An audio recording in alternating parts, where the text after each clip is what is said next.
but soft, what light through yonder window breaks? It is the east, and this podcast is the sun. Arise, fair sun, and kill the envious moon, who is already sick and pale with reading this kind of stuff in school. Good morrow, good sirs and ladies. I am that Efkin guy, and on this fine day, my total cult zone present to thee, Juliet and Romeo. Cross again, raises her chin with that one. She's in trouble, and another big right. Another one shot away from India. Life is suffering. Life is pain. And whether she comes fast or slow, death is coming for all of us. The question is, how did you die? Because if you lived on your knees, you're going to die on your knees. Have you ever been knocked out? No. Have you ever been stopped? No. When you go down, you better go down hard. Look, this is a great opportunity. Yeah? He wants me to lose, Emma. He wants me to throw the fight. Welcome to the fight game. Now, if you're paying attention, you may have realised that's not actually a Juliet and Romeo trailer. Nothing Shakespearean about that at all. It's a trailer for another film called Swing Bouts, which landed in my inbox this week. I had a guest lined up for it. They fell through, sadly, so I thought I'd plug it in here, which is ironic because it is about plugging something in somewhere where there's a gap. You don't know what Swing Bout is. If you watch this film, you'll learn pretty quickly because I explain it to you very succinctly at the start in a nice bit of exposition, and then they repeat the phrase several thousand times throughout the film. After a series of quick knockouts at a boxing event, you could maybe get a gap in the TV schedule, so they fill these holes with swing bouts. These are boxers they have backstage ready for a matchup, which may or may not happen, but if they get called up, they have to go out there at a moment's notice, putting their lives on the line. This is all from the press. Swing Bout is an electrifying crime thriller set backstage at a major boxing event, tracing Tony Gale's journey from the dressing room to her ring walk in a night of deceit, betrayal and life-altering decisions. Tony, like most boxers at the beginning of their fight career, has dreams of being a world champion. But here on a fight night, amid the bright lights and the chance to box in front of a huge TV audience on a major fight card, reality strikes hard and Tony finds herself bankrupt on confidence and even lower on cash. She becomes entangled in a web of corruption spun by her promoters, the Casey brothers. They and her conniving coach tempt her into taking a dive against a hot prospect with connections to the underworld in exchange for a lucrative payoff. Tony wrestles with her conscience. A betting scandal brews within the underworld. Illicit affairs are exposed involving a coach, the Casey brothers, blah, blah, blah, blah, blah, blah, blah. Loads of stuff there, which essentially tells you the entire film, which is disappointing. So the basic part of the film is the story of Tony Gale, who's a young female boxer getting a start in the business and gets told to take a dive during a match. Gets a lucrative payoff with it. It's like £10,000, which, seeing as though she's struggling to get home that night on the train, £10,000 would be really good. You know, it's a moral dilemma. Not a lot to fill out 90 minutes though. So you've got to think, if that's the case, this film is going to dive into the backstory of this person, maybe have some flashbacks, get really deep into like a character study maybe. And yeah, that could make a really good film. This is a low budget indie film, however, so it's not going to be the greatest. I'm not going to say the acting is the best. I'm not going to say the directing and the shots are the best. But you can tell a good story with that. It could be like a stage play almost on camera. Sadly, it's not that. And the bit where I started going blah blah blah in that synopsis with the promoters and a coach and affairs and the underworld connections all gets it all muddied, and it has practically nothing to do with the character this entire film is being promoted around, which is Tony. I mean, she's on the poster. You look at the trailer, she's the main one in the trailer. The start of the synopsis and the basic press all push the fact that this is a woman's boxing prospect. It's a woman's fight. Like, the main characters in the film are all female boxers, but there's so many different side stories and quests they go on where they're explaining what's happening off screen somewhere else, and characters I really couldn't get behind because they're arseholes, or if they're not arseholes, they're just like these really blank canvases, which is weird to say because one guy's like really tattooed and you think he'd be more interesting, but he's kind of just nice, and his character does nothing and the story goes nowhere. But you get like scenes with this one guy for some reason, filling time. The promoters, let's say, both arseholes. I can't get behind either of them, so when they have their big downfall, it's like, I don't care, I don't like you anyway. I want to know what this story is with this girl and her match, and why she's so sort of hung up on her mum turning up to see their fight, which doesn't get resolved. So, as I said, it's a low budget thing. It's not going to be the greatest. I'm not going to say the main performance is by Ciara Berkeley as Tony or Chrissie Cronin as Vicky. I'm not going to say they're the greatest, but I would have liked to have seen them actually have their story played out more, explained more. Because you even have the prospect that they're promoting, because she has a bigger TikTok following, has like a crisis at one point, and you think, okay, this is interesting. They've made this character have more than just being this one-dimensional bad guy. You'd think there'd be more to that, but there isn't. It's kind of disappointing and sad that the big blow-off fight, because it's low budget, I'm guessing they didn't want to go into having to choreograph an entire fight scene and do it in front of a crowd and have like all the lights and sound and this big epic blowout battle at the end, which again is interesting. It's an interesting take. It's done on almost like a radio broadcast, playing in the background behind the final fight scene, which is between two men who I do not care about at all.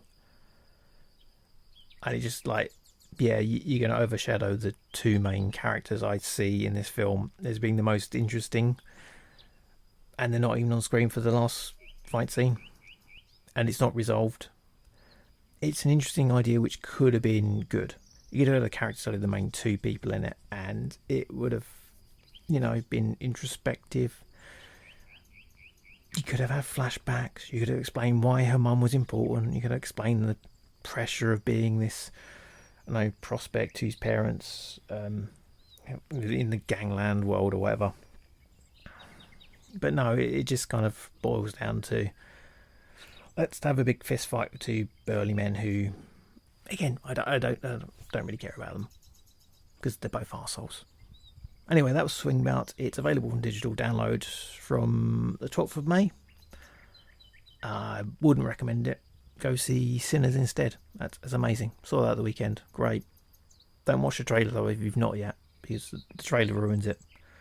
It's like the opposite of this film, really. This film, you watch the trailer and it doesn't tell you much. It makes it seem interesting. Whereas the Sinners trailer is telling you the entire story, which ruins part of the film, which I think would have been amazing if it wasn't ruined. And I know I'm into spoilers. I don't mind spoilers. But this one went a bit too far. You could just had the glowing eyes, maybe. Just one scene with the glowing eyes. That'd be like, okay, that's something going on there. But no, you show the entire film. So Sinners, 5 stars. Trailer, The Sinners, 1 star. Please stop showing the entire film in the trailer. And that's a Swing Bout out of the way. Now on to tonight's main event. I saw you. You were fighting with the Montagues. And you? Juliet, daughter of Capulet. They say the world is spinning round, but you come along and time slows down. I should properly introduce myself. I'm Romeo. I knew that my heart would never beat the say. Did you not see the look in her eyes? She's changed. It takes a mother to know. Are you kidding me? A monster you and the cat lit him and set the world on fire. She's not our enemy. Of course she is. It's like my heart's on fire, so dangerous. Might be joined by a little Woody later on. Excellent. And the cat. Ray Buntish. Rob Jonesio, wherefore art thou, Rob Jonesio? I'm here. Now get off my balcony, you prick. How are you doing, sir? I'm all right. I've just had a bit of a walk at the weekend. I did 17 miles for the New Forest, and it's like the longest I've walked in ages. So my thighs in particular are quite sore. Any chafage going on? There was a little bit, but I stopped and had a break and a bit of a rearrange, and it seemed to sort itself out. So that was a near miss. Are there any things hikers use for chafage that, like, aside from the usual Vaseline, maybe? No, it's just Vaseline and making sure that everything is nice and clean, even if it's just a case of a baby wipe or a bit of water and a good old pat down. But yeah, once you start getting sweaty in that region, yeah, get a bit of a brown sweat on. I'm guessing it's not that comfortable. I did used to be called Bum Gravy Bob for a while, so take that however you want. Great start to a podcast. This is going to please that one guy who hates banter. Are we done more than 90 seconds yet, though? Yes, I think I have. That including the intro. It'll be gone then. Fucking introducing stuff, you know. All right, let's get on with this, shall we? Yeah, shall we? Icon Film Distribution is excited to announce that Juliet and Romeo, a visionary original pop musical and breathtaking reimagining of one of the world's most iconic love stories, will be coming to UK cinemas this June. In cinemas nationwide for a special one-night event on the 11th of June, the screening will include an exclusive recorded Q&A starring a dynamic ensemble of the film's rising stars and industry veterans. This innovative twist on the Shakespearean classic features an incredible cast, including Rebel Wilson, Pitch Perfect, Jojo Rabbit, Jason Isaacs, The White Lotus, Death of Stalin, and Mrs. Harris Goes to Paris. I heard of that one, but, you know, it's better than the fucking Harry Potter franchise, which they put down. Rupert Everett, My Best Friend's Wedding, the Shrek franchise, and Delamorte Delamore. That wasn't originally written down, but, you know, that's an amazing film, which needs to be mentioned. Rupert Graves, Sherlock and Emma. Tony Award winner Dan Fogel, a complete unknown of Fantastic Beasts franchise. Also, fuck that franchise. The Walking Dead. And Derek Cadfael Jacoby. Gladiator 2, King's Speech, and Cadfael. And Claire Rogard, Love Gets Room, Black Mirror, and Jamie Ward, The Last Supper, His Dark Materials, Tyrant, bring the star-crossed lovers to life with Frida Walsh-Pilo, Nicholas Podani, and Grammy Award winners Taylor Parks and Ledisi rounding out the all-star cast. Lots of names. It's Romeo and Juliet, isn't it? Everyone knows that story. Everyone knows how that works out and ends. But writer-director Tom Scott Bogart put his own spin on this thing.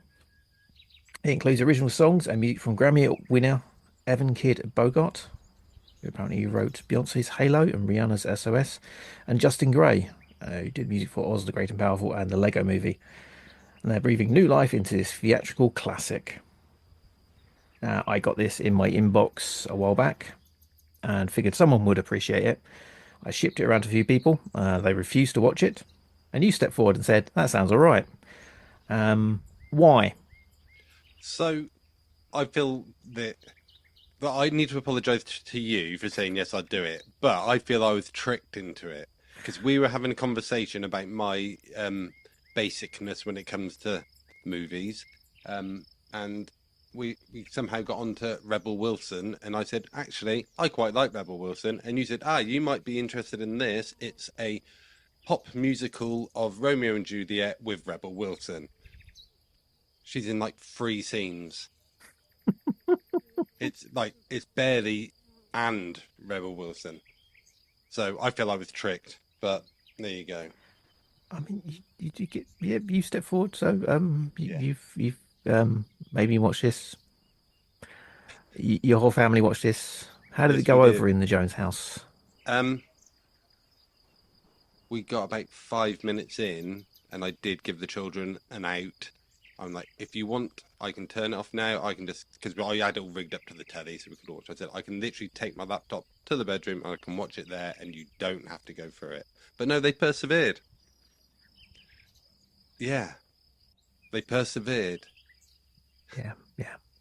I was going to say I'm not one for musicals, but then I do have a small shelf full of them. I remembered La La Land is one of my favourite films from the last couple of years. I've seen numerous musicals: London, Chicago, Book of Mormon, Phantom of the Opera. I think a few more.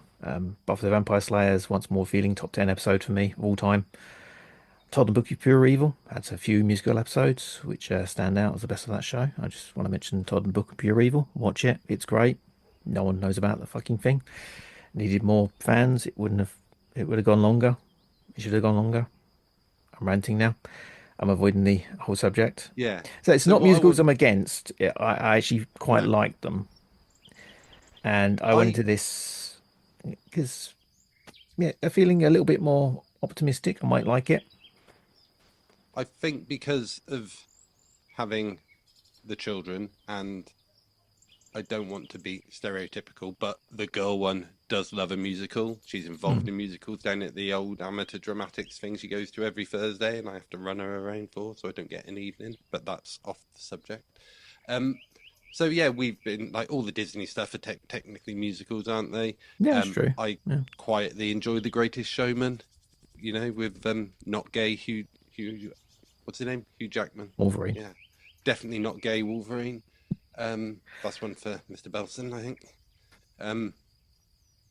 So we've had quite a few musicals on. I enjoy the Pitch Perfect movies, like with Rebel Wilson, for the nonsense that they are. It's nice family viewing. But how I've not done one of these before, where we get you get invited to review a movie. How honest/positive do we need to be? I mean, I try to.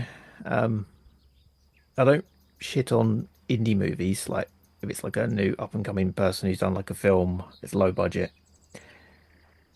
It's a labour of love on their part. They're not going to have all the skills in place, not all the tools. I don't really sort of go heavy in on those ones because they're the young people learning stuff or inexperienced and they're trying to tell a story. They're doing something with it. If it's a big budget thing, I think you can go all out. But maybe shit sandwich it. I think it's some of the good things. Pop music, hard sell for me, admittedly. Kind of enjoying some of that stuff. Jane watched it with me. She's into musicals. She said the music was really good. So there you go. She liked the music. Do you think any adaptation of Romeo and Juliet is on a bit of a hide into nothing, with the Baz Luhrmann one being the standout one, certainly for us, because we were 17 when that came out. I saw that in the pictures and I love that film. I know it's got problems. I know it might not necessarily have the greatest performances by a lot of the players in it, but I really love it. But I think it's of the time. It has that nostalgia value now, doesn't it? And then if you want to do a musical version of it, you've already got West Side Story. Like what's it, 68 or something, the original West Side Story. Yeah. So kind of, I was thinking why? And then I had to look back through and there's been like nearly every year there's some kind of adaptation of Romeo and Juliet going on. So yeah, my big question for this was why. I've got a few notes. Because like I say, it's difficult because you don't want to compare it to a 29-year-old film, which I watched last night, the night after, because I've been known about doing the Shakespearean adaptation from the 90s and early 2000s, where it's 10 Things I Hate About You. There was Romeo and Juliet, obviously. And I think there was a few others, but the Romeo and Juliet one, it stands up. It's camp and cheesy, and I think the bad performances work with the fact that it's so over the top. Yes. So yeah, I think it's hard. It's hard. Yeah. So when I was making my notes, it was like, you know, a lot of the way the characters are portrayed, I've automatically compared them to the actors playing the roles in the 1996 Baz Luhrmann movie. So, which is quite, you know, I don't know if it's the right thing. And what I will say, no, I'm struggling to find any positives, to be honest. You say shit sandwich it, but yeah. I've got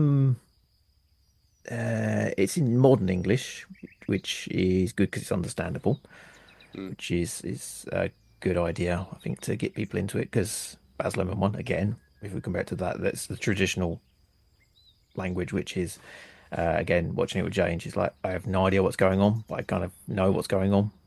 But you know the story well enough, don't you? Yeah. It's like the context, isn't it? So it's gone Shakespearean language, and you go, I'm not sure what you just said, but I got the idea what it was, and you just adapt to it. And this one, modern English, mixed feelings about them using their accents, because Jason Isaacs, full on Northern, playing Lord Montague. A bit like Death of Stalin, where they all have their normal accents.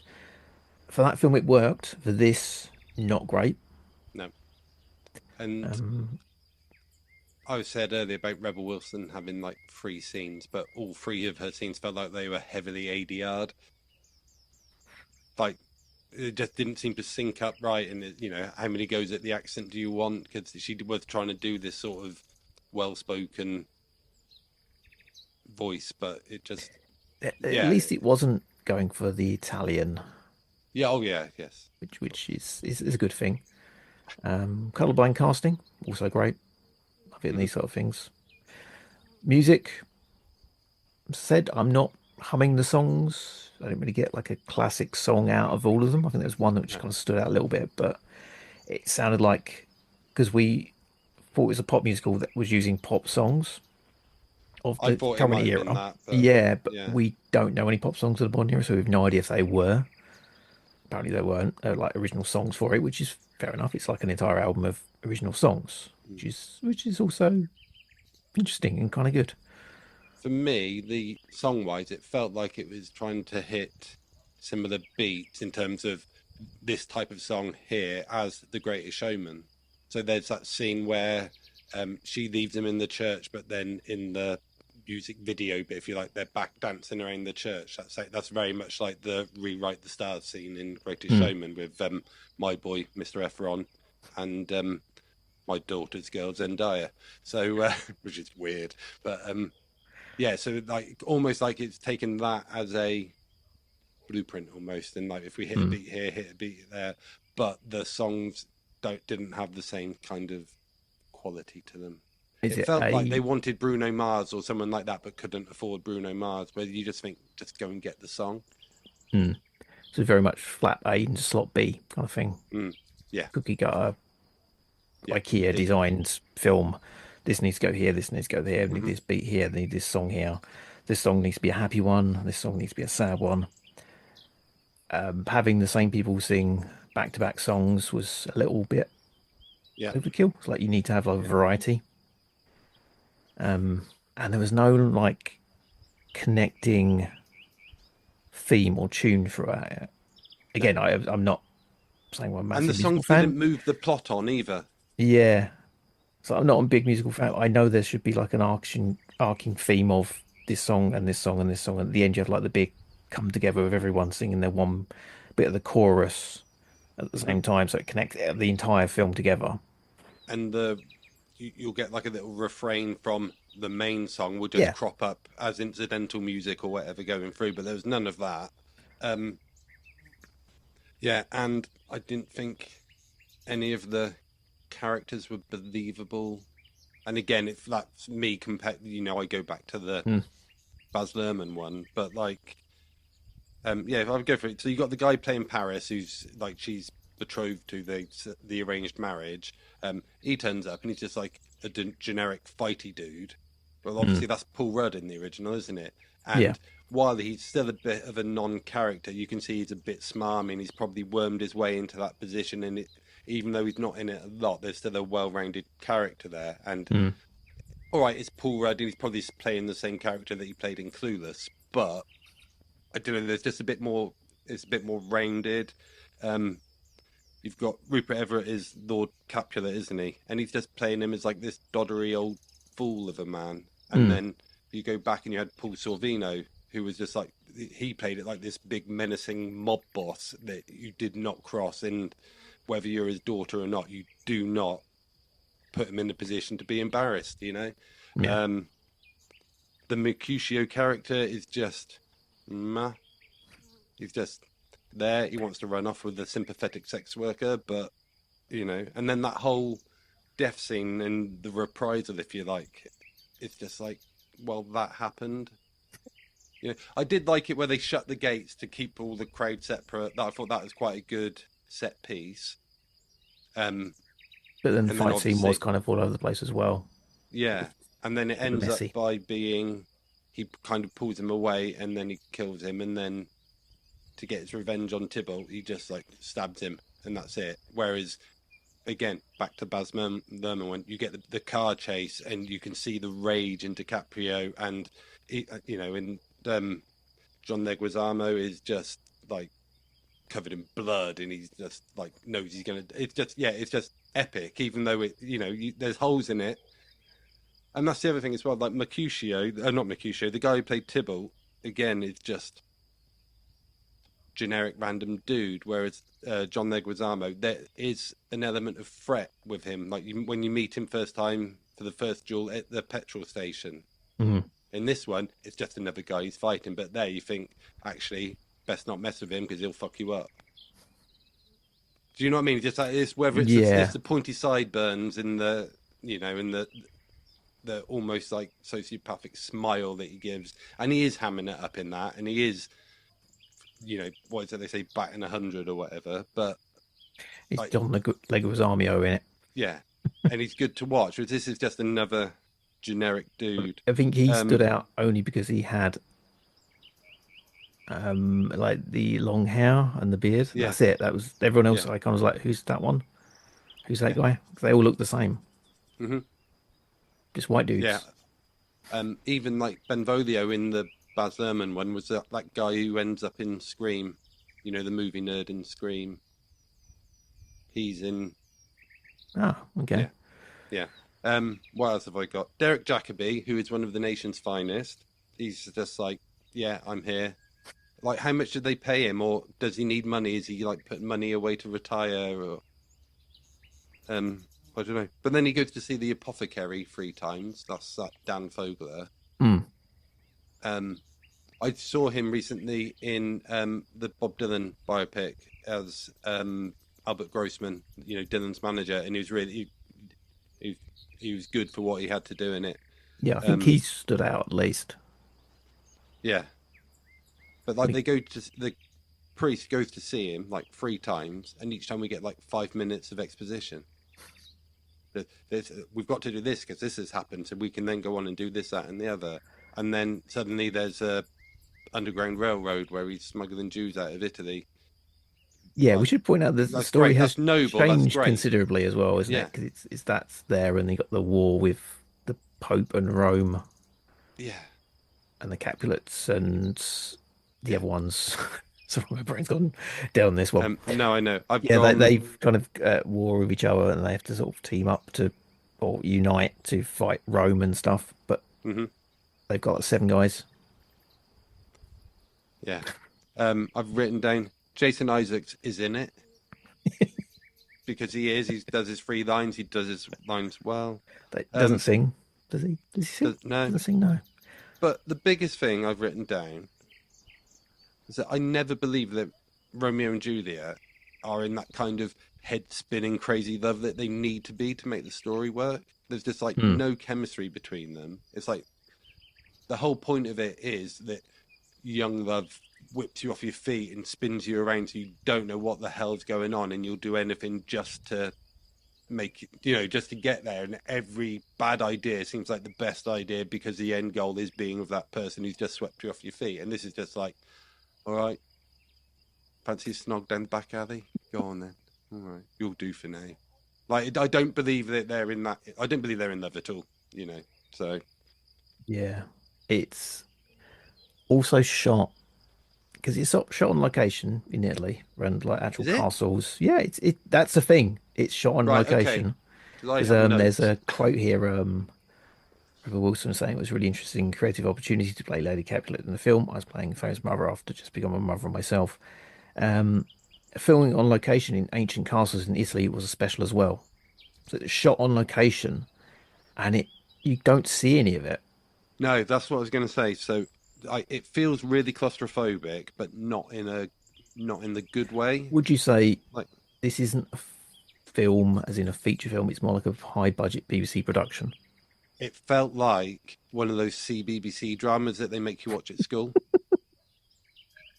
Until there's a bit of blood at the in the fight scene towards the end. It felt like something they'd make you watch at school. Now, this is how films are shot nowadays. It looks so clean and polished. So it feels like it's been shot completely on a soundstage. Is how it felt to me. And then all the backgrounds and the establishing shots. What would be a drone shot or whatever, saying this is where we are in Fair Verona and all that. It's like they used the same shot 3 times. Once it was dark and it had fireworks. Then it came up again. It was morning or whatever. But it felt all of that sort of stuff, and the backgrounds. It looked like clearly blue screen or green screen, whatever they use these days. They felt at best CG and probably AI, to be honest. That's how I don't know. And then there's all this like red and blue lighting. It felt like they were just trying to hide the joins a bit.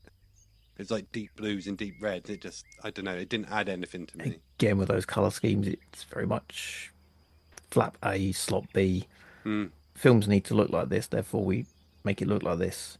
And when they're doing songs and like intense scenes, it's no like dynamic camera shots. It's just simple push in, slow push, pull out, a little bit of a pan, very static. And we keep going back to Baz Luhrmann's one. That looks like a film. Those sets are amazing. It's dynamic. The camera's moving constantly. You get the emotion of the actors playing the part and the camera angles. And if that's a film, it felt like a musical, and it wasn't a musical because he's come from the musical background. Obviously, there's a few musical numbers in it, but it's not strictly musical. This one was a musical, and it felt so flat and yeah. I do think if you were to like remake Romeo and Juliet now, you could do it as a really claustrophobic, gritty, like small thing where they're meeting up in back alleys, and then when the violence happens, the duels, if you like, they're just like explosive moments, not like big fights or anything, but just like they meet in a back alley and there's a knife and someone dies, and then it's like in Drive with Ryan Gosling, and it's like it's one film, and then suddenly the violence happens, and it's like where he goes, he caves the bloke's head in the lift, doesn't he? And it's just like, whoa, where did that come from? You could do something like that with this, maybe without sexy Ryan Gosling, but yeah, it's Pan's Labyrinth, isn't it? That's like a fairy tale until he smashes the guy's face in with a bottle. Yeah. It's like the ultra violence is like, wow, okay, I didn't see that coming. Up until that point, it was almost a fairy tale. You could show it to your kids. It's fine, but then it becomes like a horror film after that. So maybe someone should do that with Romeo and Juliet. I don't know. Maybe someone has. Yeah. There's been enough. We did see, with the title as well, just to jump around a bit, it's Juliet and Romeo. So I thought it might have been a bit more from like her point of view. And there was a couple of songs that seemed to be trying to get at I'm a woman in a man's world and down with the patriarchy, but it wasn't enough to actually sell that side of the story. There is a musical on up in London at the minute just called Juliet or it might be called And Juliet, and that's very much, from what I've read, that whole side of it, it's Juliet's story rather than Romeo's. So that might be an alternative if you don't fancy watching this. I don't know why you wouldn't want to watch this. I think we're selling quite well. Anything good? Got a shit sandwich, come on. I like seeing Derek Jacobi. I thought he was a dead. So after, he was in CAD File, but he was just always on everything when we were younger, wasn't he? I honestly thought if he wasn't dead, he would be about 200 by now. Is that going to be the film quote we send over? Derek Jacobi, he's not a dead. I did ask my daughter for a quote for the poster, and she just went, no. Not no, she wouldn't provide a quote. Her quote was, no.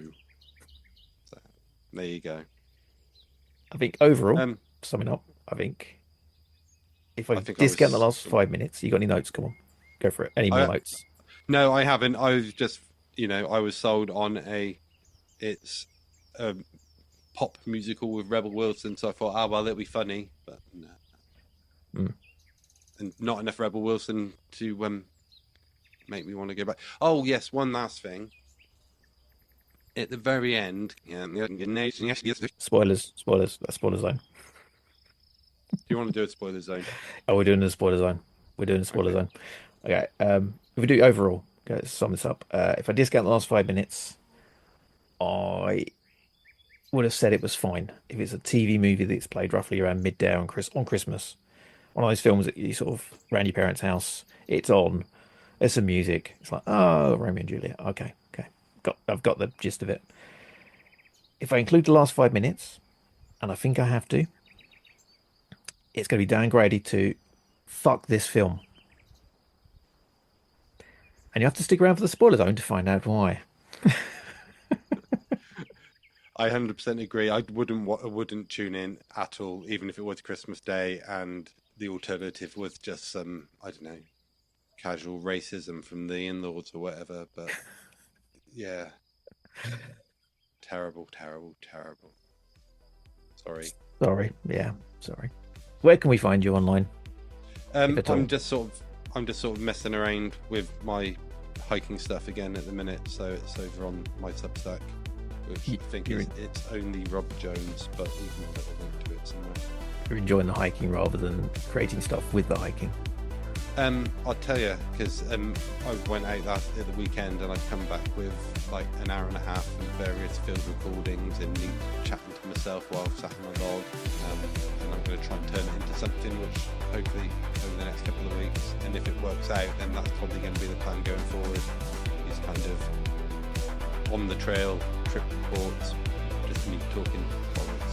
So, but outside with nature sounds instead of just a normal me in a quiet room. Nice. And for me, totalcultzone.com. Find my stuff on there. Send me an email with movies you think I might like that you think no one else has seen. Obscure wrestling themed movies, still after them. Send me your movie. I know some folks out there have a film they've made and maybe they want an impartial critical eye laid on them. We won't be too rough on it because you're indie and you're doing it yourself, doing your thing. Not a big budget. Reaching off Shakespeare. Also, send me your fucking money. I have a Ko-fi link on there. Keep me in coffee, comics and sketchbooks. And sketchbooks. totalcultzone.com. And with that, we head to the spoiler zone.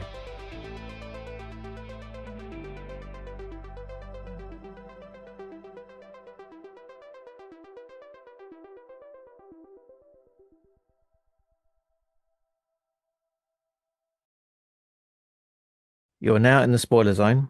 Turn back now, all those who wish to not have this film spoiled. If you get the film spoiled by listening to this, it's your own fault. Right. So they changed the end. Yeah, the film starts off at the end. It shows you the spoiler up front, but then the original story has that. Essentially, story starts with that they were in love, they died, and this is why they died. It tells you the story, so I'm like, fair enough, it's fine. You're book ending this. I was hopeful for a split second that they were gonna carry on and tell us like what happened in Verona after the death of Romeo and Juliet. Yeah, because I left this part out of the press release because it actually spoils a spoiler.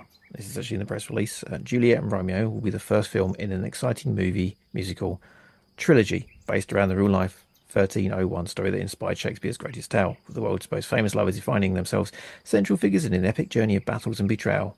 The iconic duo turning the tides on history as we know it. A trilogy, I assumed, would be a trilogy of Shakespeare's stories retold as pop musicals, which is a neat idea. No, it's a trilogy of Romeo and Juliet films. And how can that be? Because they both die at the end. You know, Romeo and Juliet, the tragic tale of two star-crossed lovers whose warring families led to them taking their own lives in order to escape a life where they couldn't be together. The couple whose name is legendary because of the tragedy that befalls them at the end. If they lived happily ever after, the story is just another fairy tale. So this film ends up with both of them being saved and a to-be-continued slate popping up. Who looked at this absolute classic story and said, you know what this film needs? A happy ending and 2 more films full of fan fiction and pop music. Yeah, Shakespeare, he was all right, but I can do better. You know, the balls on the person that says that. You may be swinging some fucking absolute watermelon-sized testicles between your legs to pull that off. And no, this ain't it. Get to fuck. Seriously. Pop musical of the story, fine. That's great. It's a good idea. A trilogy where they don't do the thing that made the story what it is. No. If they don't die, you don't have the story. It's all for nothing. It's, oh God. And then I saw To Be Continued and I was like, well, no, first of all, they kept him alive and I was like, oh, fuck you. And then I saw like To Be Continued and I was like, what? And then it was like, Romeo and Juliet will return in Romeo and Juliet 2 or Juliet and Romeo 2. And I was just like, fuck you. No, seriously, fuck you. And my daughter was just like, what? And then Isaac, who's 13, and he was kind of half watching it, half reading comics. He just like, and he said, he was like, well, that's nonsense. Like, what comics was he reading? He was probably reading Squirrel Girl on, because we've got the Marvel Unlimited app on the iPad, so he just reads everything. He's got about 15 on the go at any one time. So, but nice. Squirrel Girl's his favourite, so there you go. Okay, there you go. Read Squirrel Girl. Don't watch this.